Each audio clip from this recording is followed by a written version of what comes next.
My name is Sean Osborne, and welcome to the Black Patriots of Lexington. Lexington, Massachusetts, the birthplace of liberty, the site of the first armed conflict of American Revolution. Lexington, the home of black residents since it was known as Cambridge Farms. Some of these black residents owned property and paid taxes. Others were enslaved or indentured. Many of them played vital roles in the founding of the United States of America.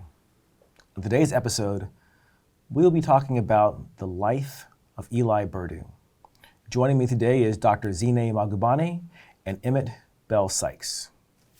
Welcome. Thank you. Thank you, sir. So, Eli Burdoo, to me, is this great tragic hero. He's the third generation free black man who ends up being an indentured orphan and then goes on to fight in the Revolutionary War. Most importantly, I believe in the first battle on April 19, 1775.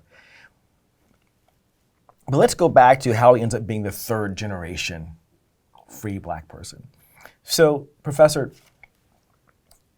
his grandparents, Anne and Philip Burdoo, are married in Medford and have purchased 40 acres in Lexington before 1710, when it's still called Cambridge Farms. You study this time period. How would enslaved black people or formerly enslaved black people end up being manumitted or emancipated and in the position to purchase land? Sure. Well, there were many different routes that people traveled during that time. So it's important to remember that when North America was first settled, the idea that the British had was actually not to go to Africa to get enslaved persons, but rather to people it with their own poor citizens.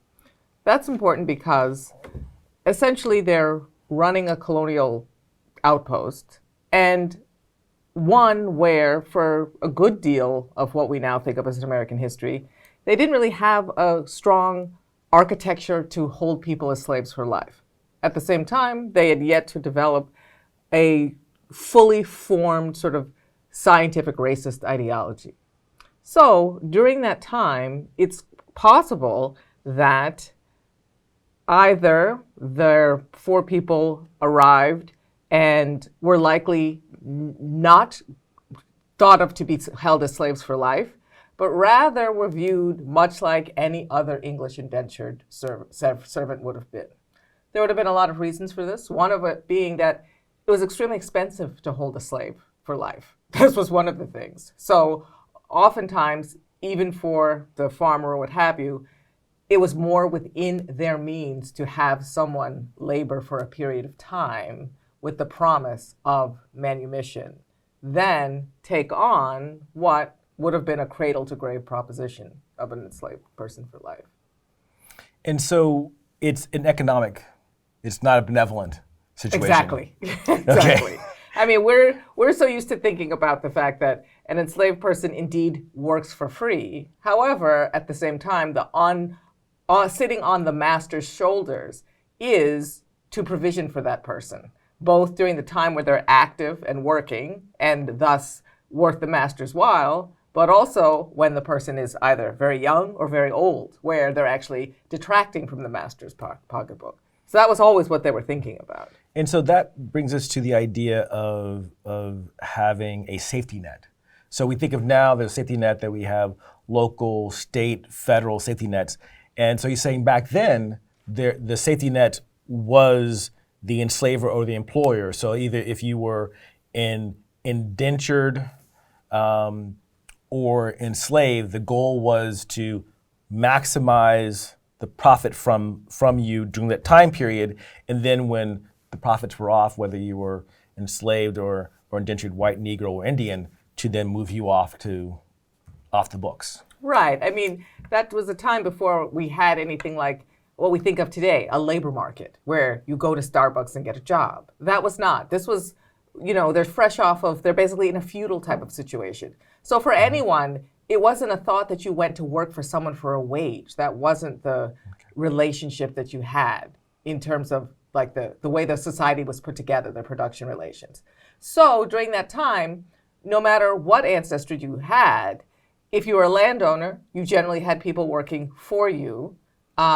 Generally, they were indentured to you with the promise that after their indenture was over, they would get a parcel of land. Because again, there's no welfare office to go to. So for you to be able to reproduce and keep yourself and your family going, you had to have direct access to like a piece of land. So that said, Philip and Anne, they don't have that direct access. They end up going to what is then the hinterlands of Cambridge Farms and purchasing on the far west of the community, which is now on Bedford Street. They purchased 40 acres. And like much of Lexington, it had a portion that was wetlands. Mm-hmm. So why do you think they decided to go west as opposed to staying in a more urban or port city, and where they could probably find a job more easily? Well, probably, one, they decided to go out there because the land was cheaper and able, and probably in their mind was this, that they would use the bulk of their time on that land growing things that they would directly consume and use, with another portion made for market. But really, like the first thing, as all sort of feudal societies would have been, was how do I keep myself going? And again, it's not, there's no target. You know, if you want a pair of shoes, you generally make them. You make most of your foodstuffs. It's only after that is satisfied, then you have some things, some surplus that you'll sell. But their first thought is, we need a spot of ground in order to be able to feed ourselves, provision ourselves, and our heirs. Many of us think of feudal societies as a European thing, but I don't hear you talking about it that way. I hear you talking about it as more than just a Western European thing. So who are the feudal societies in West Africa? Sure. So feudal, I guess it's more of a sociological term to describe what is the relationship between the person who's producing the surplus and the person who is like appropriating that surplus, right? So it's more a way to describe an economic situation where people do not go off to earn wages in exchange in order to get money to buy the means of life to keep themselves going. It's a society where people have direct access to things like land, cattle, etc. And that's the way they keep themselves alive. So America likes to pride itself and say we didn't have this tradition of feudalism. We thought ourselves to be much better than the British in that way. But for much of our history, we had that type of situation where people didn't go out to earn wages. They were able to keep themselves going, growing their own food, having their animals, having access to the means of life without having to go buy anything. And was that also true for Angola at that time, or Absolutely. Gold Coast? Okay, so Philip and Anne could have learned those agrarian skills before being captured and enslaved. Absolutely. Okay. Absolutely. I mean, it would have been, again, even their idea of what do we need to be able to do to stay alive, it would have been very much like, well, the first thing we need to do is where can we go that the land that we can grow something. Excellent. And that's Cambridge Farms. The farms would be it. Thank you. So as they get settled, Anne gets baptized in the Church of Lexington, then and her children do as well. We have a record of Philip getting baptized there. Then we see Philip in the records going to town meeting, where he was required to go as a landowner. He was required to go there and participate and vote.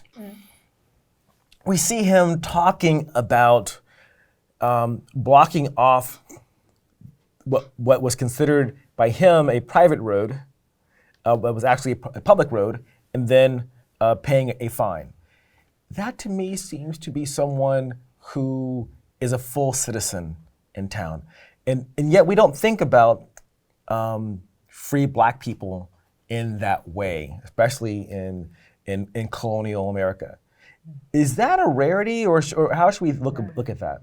So I think it's so important that you mentioned him getting baptized and his children, because during that particular time in history, Christianity operated quite differently than it would operate during like 1850s King Cotton or the colonial period in Africa.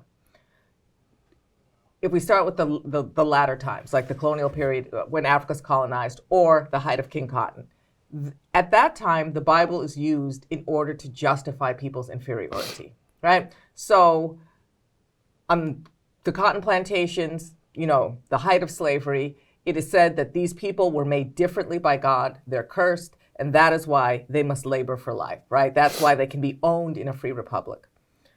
If you look at when Africa is colonized by, for example, the British, again, their justification is these people are heathens and savages. Therefore, it's okay that we come and take their land. But if you go all the way back to the early 1700s, Christianity operates very differently. Instead of a way of establishing who doesn't belong, it's a way of welcoming in.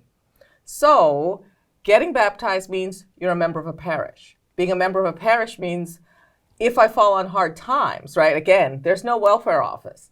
You get aid through the parish, right? So once you're baptized, it means you're one of us. You're part of us. You both might pay in. So whatever it is, they might have had a sort of a tax system where they collected, again, some sort of town surplus, right? You would have paid into that, right? That's the tax paying part. Right. But since you're a member of the community, your children are baptized, you're married, you're recognized, you both contribute to help, and when you fall into hard times, you can help. So it's extremely important. It definitely marked that, although people certainly noticed that he didn't look like them, it was not a barrier to being considered part of the community. Again, it's one of those things to establish you have more things that are similar than your ancestry, which marks you off as different. So definitely a different time period than we think of, because we usually think of slavery as being a consistent way, as opposed to a peculiar system that's both regional and personal, that it's a constant. So whatever we think, whatever we put in our head as what's happening in 1850 was true in 1650. Exactly, and North and South. I mean, people tend to simplify it by saying things like the North was quote unquote more liberal. That's not how I like to describe it. Rather, we did not have the weather to support growing things like cotton in large numbers, rice, sugar. That kind of crop, gang slave labor driven under the overseer's whip, right? The nature of the crop, the fact that you're producing something that's going to be sold on world markets in large commodities. It sets up a very, very different type of social formation. In the North, rather than saying they were liberal or nicer, we didn't have big plantations like that. So therefore, that type of brutal way of driving people in order to get profits, that was one of the type of slave system that we had. I don't like to ever describe slavery as nicer. It's all awful. But it did not create the same type of ideology about difference that you had, again, say, Mississippi, 1850. The slave, as Du Bois called it, the biggest slave kingdom the world ever knew. That wasn't what these people were living in New England. And so in this welcoming community, turning to you, Emmett, Moses. So Moses is not Philip Jr., he's not the oldest, but Moses is the father of Eli, so we're going to talk about him. Moses, like his father, shows that he too sees himself as a full citizen. We have in the records a writ where he has someone in Concord who owes him money. And he turns to the government and says, here's the fee, go and get my money back. When you were doing the research for Moses Burdoo, were you surprised by that? Very much so. I think that looking at free black people in Lexington, certainly studying that time period or studying the time of slavery in America, most of the focus is on, and where most of the black people are, is in the South, toiling under the conditions that my sister was just describing. So to see a black person acting as a full citizen in their community is certainly, I think that's more surprising to me. Those types of stories are more surprising to me than others might be. So now turning from citizenship to family matters, if we look at the map, we see that the Burdoos are living in Western Mass, and you see Eli Burdoo there on the map there. They have 40 acres. We have that description from the sale of the land from Philip and Anne to Moses. First for you, were you surprised that everything went to Moses and it wasn't split among his siblings? Yeah, I think that, and I think we're going to talk about that in a few minutes, but certainly that you can imagine the dynamic that creates amongst the family, where the second and not the firstborn gets not the majority, but all of the property.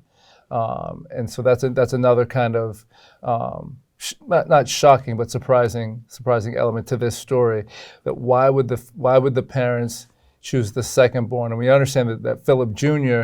had a lifestyle that didn't lead towards him being at home. He was a fur trader, so he was out doing his thing, right. And didn't make sense for him to be trying to maintain a farm, considering the line of work that he chose. But why would the second-born, makes sense that it goes to the second-born, but why would he get all of the property? And so, turning to you, Professor, they have 40 acres, so it's they don't have under 100, they have 40.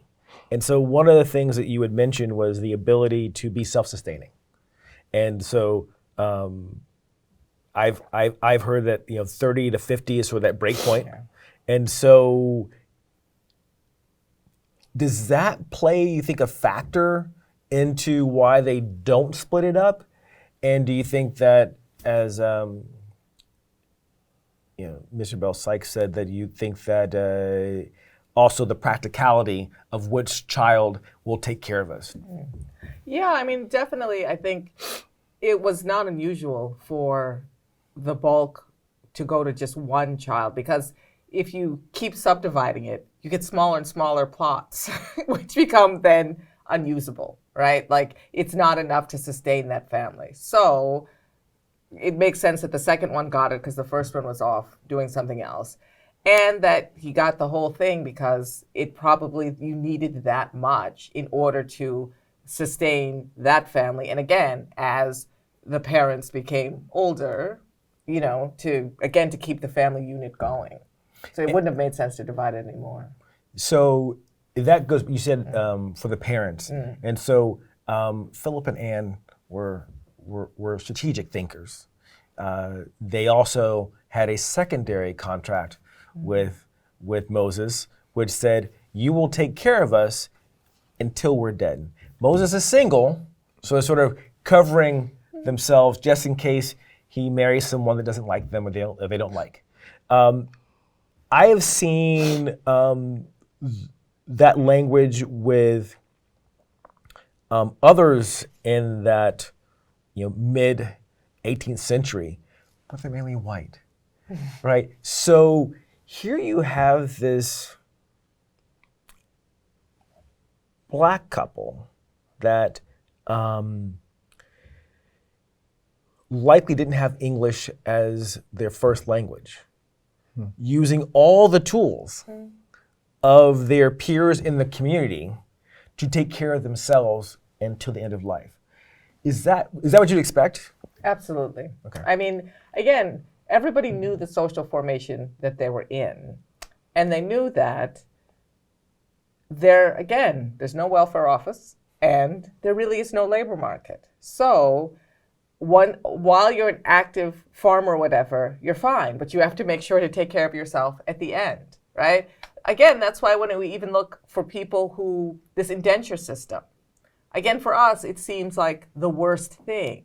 But during that time, people would sometimes voluntarily indenture themselves or their children because, again, it's not really about wages. It's direct access to the land to reproduce yourself. And then you give a portion of your surplus, obviously, to your master with the promise at the end of your indenture that you will get a parcel of land. It's how everybody was living. It didn't seem unusual. That's a great transition. So when you were studying Moses, you looked at the indenture agreement that he has through the town with the bridges. And so if we look again at the map, it's not John Bridge near the current bridge school in Lexington, but it's Joseph Bridge further south. So Joseph Bridge and his wife, they bring on Eli as an indentured orphan. There's a contract, and that contract stipulates room, board, and education, as he is able, I believe it says. So when you look at that contract, anything strike you as interesting or peculiar? The whole indentured orphan concept was definitely new to me.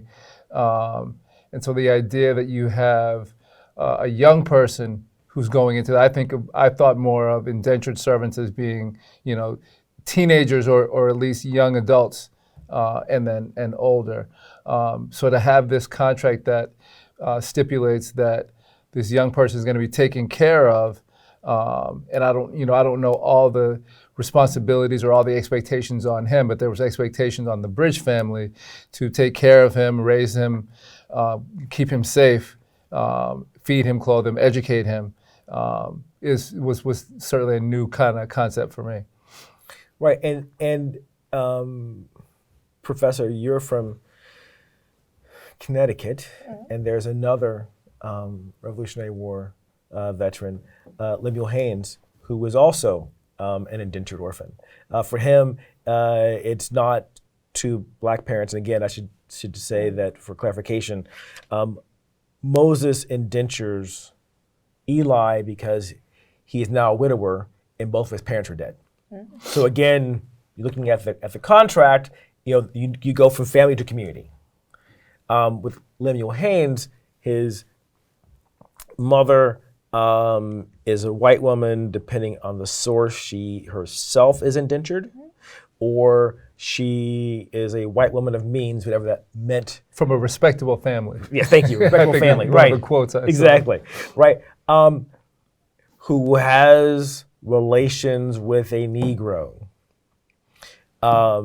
And so he's out of the picture. It's assumed by some sources that he is enslaved, but regardless, between 5 months and 5 years, Lemuel Haynes is also put under contract. But unlike Eli, who's to age 18, Lemuel Haynes is to age 21. So you're not surprised at all by this. So talk about indentured orphans in colonial America. Okay, sure. So if we take ourselves back to that time, a child, even as they are now, are basically a burden until they can work for themselves, right? A social formation doesn't have a welfare office, etc. So, the first person who was expected to be responsible for a child was the child's father, right? That's why they were at great pains. Why you could end up in the stock for fornication, right? Because it was this worry about if the child is produced, who's going to pay for it, right? Who's going to keep this child alive such that they're not a burden on the community? The first line is the father. If the father is either enslaved, too poor himself, etc., right, that burden is going to fall on somewhere. Generally, what would happen is they would pressure the woman to name the father. If the father could not be named or could not provide, well, the best way to provide for the child was an indenture situation. Somebody takes that child on during the time of their life where they're dependent.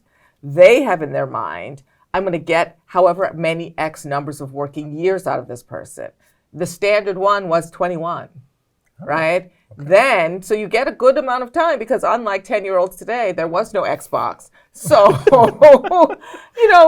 12, 15, they could put in a good day's work. You could start to return on this investment. But you see, 15, 10, 12, 15 to 21, you're going to get your money back, right?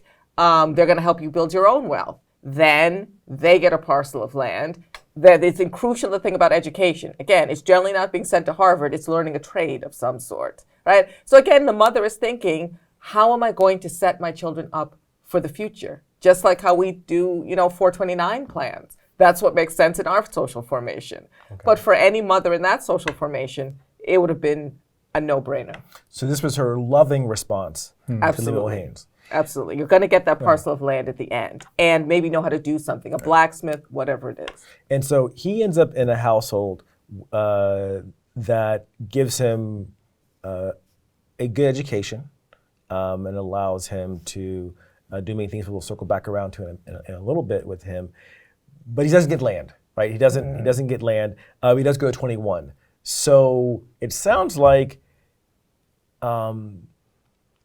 Eli Burdoo got the hometown discount because he was third generation, because they knew his people.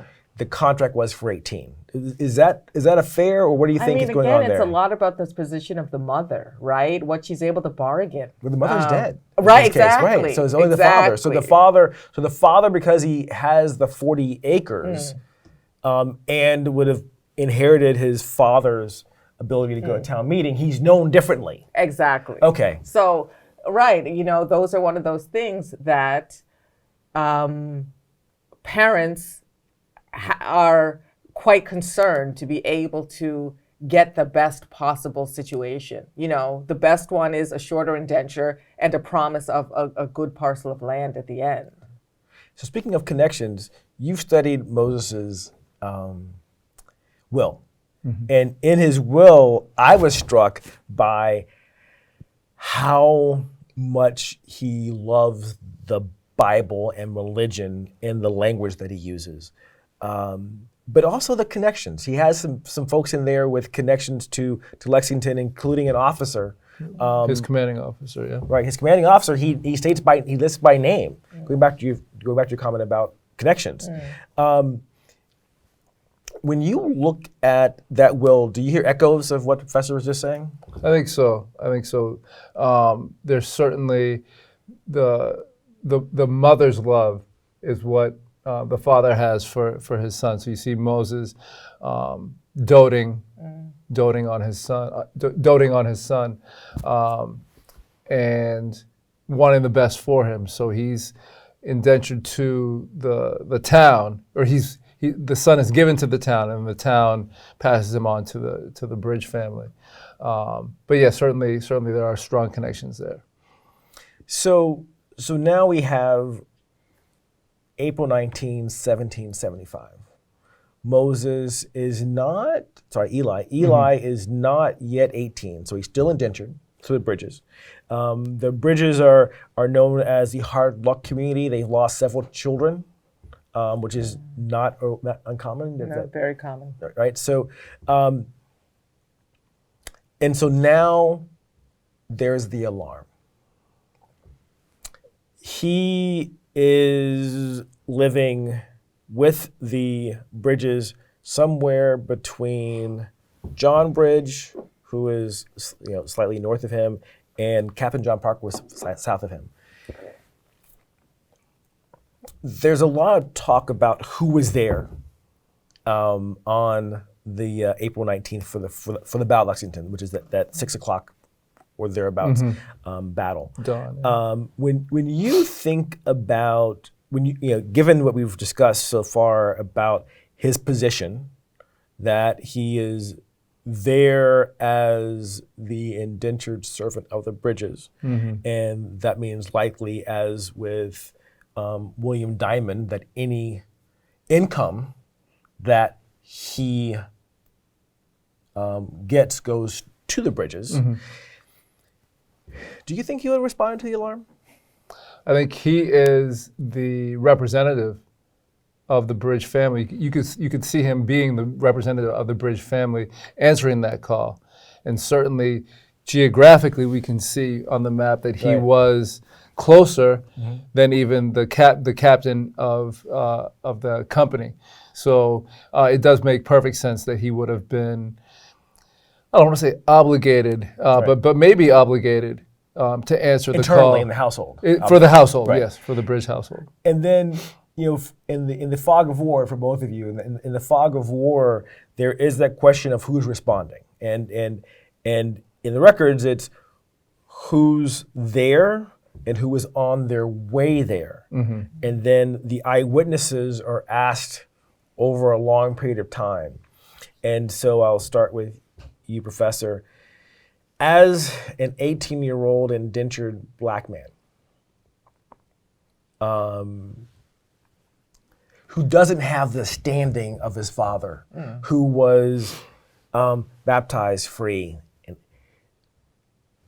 is he going to be top of mind when people think about the future, or am I just looking too much into this? When people go back in the past and think, oh yeah, who was there? Oh, sure. Will he be top of mind of who you're thinking about at that point? Or would any youth be? I mean, 18 wasn't really considered that young back Okay, then. I mean, people interesting. died young. Okay. So, it would depend. From his point of view, I think he might want to be thought of as somebody who pitched in, lent a hand. I mean, these communities were small, and they ran, when you go into court, things like that. I mean, they ran on, what did people think about you? Did you have people that would stand up for you? All that kind of thing. You're in your mind, everything you're doing is building up this bank of social capital in your community. So you're thinking that potentially not just for economic reasons, but for his own social future. Yes. That because he is, it's April, he's 8 months away, because it's January 1st. He's 8 months away from being the free man he was born. That he wants to show that he is part of the community. So if the community is responding to an alarm, then he will respond to the alarm.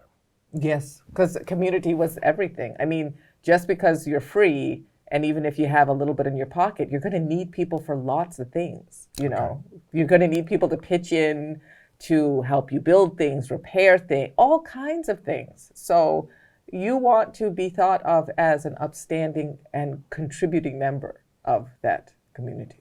And so that's why, under that understanding, why we see Eli definitely on the rolls of being there for the second roll call on April 19th, and engaged in the Revolutionary War until we lose him in South Carolina. And so the idea there being that he goes from being a soldier to a sailor.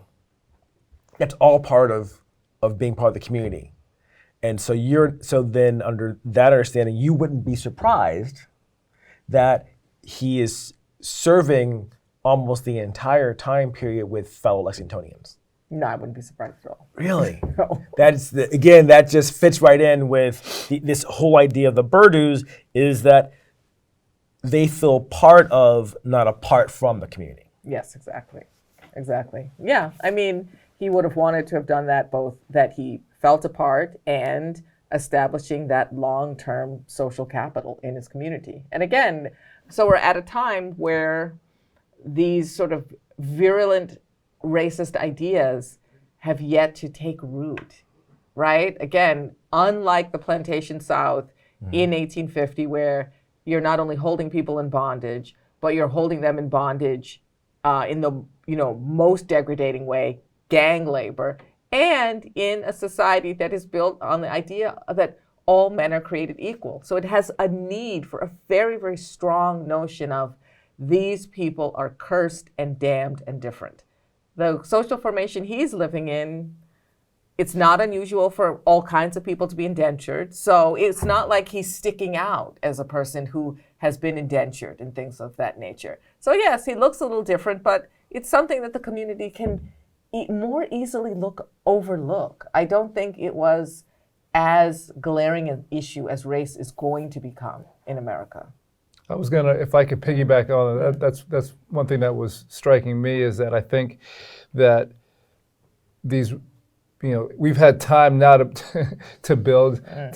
Racism has had time now since that time to build and grow and develop into where we are today, and we're fighting back successfully, I hope, in 2025 against some of the foundational things that this country's been struggling with for a long time. But even if you look at Bunker Hill, credit was given to the black combatants there, and people were petitioning George Washington on behalf of Salim Poor to make sure that he was acknowledged for his service on that day. And so I can see a black man in Lexington in his time period not being overlooked the way we may now. I do historical reenacting now, and I've done Civil War, and I'm now doing the American Revolution as well, to let people know that we were there. Black people were there, but this has been a result of the last couple of 100 years of whitewashing history. Right. And so they weren't, the whitewashing hadn't begun in the 1700s yet. And so I think where we are as a society now is a very different place, and what our ideas are now about who belongs and who's contributing are different than they were back then. So thank you. So that was great to piggyback on what you just said. So as a professor at BC, when you talk to your students and your grad students about what it looks like, or what they should take away from the fact that soldiers in the French and Indian War and the Revolutionary War were paid the same rate, regardless of their status, or if they were mulatto or Negro, white, or Indian. How do you want them to frame that understanding? Right. I mean, I think it's really important because since racism has been with us so long, we tend to think of it as something outside of history, almost like gravity, that has enacted the same force over time, almost like if you think about those movies made like what was that, Us, or whatever the movie was with all the horror movies that are right. Them, Us, all of those, right? It's interesting that the horror movies make racism like Frankenstein's monster, right? Not created by human beings, like this supernatural force that just pushes down on society from the outside. If you actually look at racism as an ideology and social practice that not only evolves over time, but has a discernible starting point, then you know who started it and why, right? So if you think about it that way, you also realize that as a creation of human beings under particular circumstances to accomplish certain ends, it also can be undone by human beings. It's not the same animal it was in 1750 or 1850. It's a new animal, but we must never lose sight of that. Not only is it a creation of human beings, but the form it takes, right? Is it necessary to decide you're outside the realm of the human, right? So we're looking at a time where even noticing that people are different, there is no need for some sort of ideology that someone stands outside the human and all the things that come with that. You don't get the same wages. You don't get any recognition. No matter what you do, you can never make it inside. It's important to say we didn't actually start out that way. So why did it end up the way that it did? It becomes a question rather than a people are born racist, there's nothing you can do.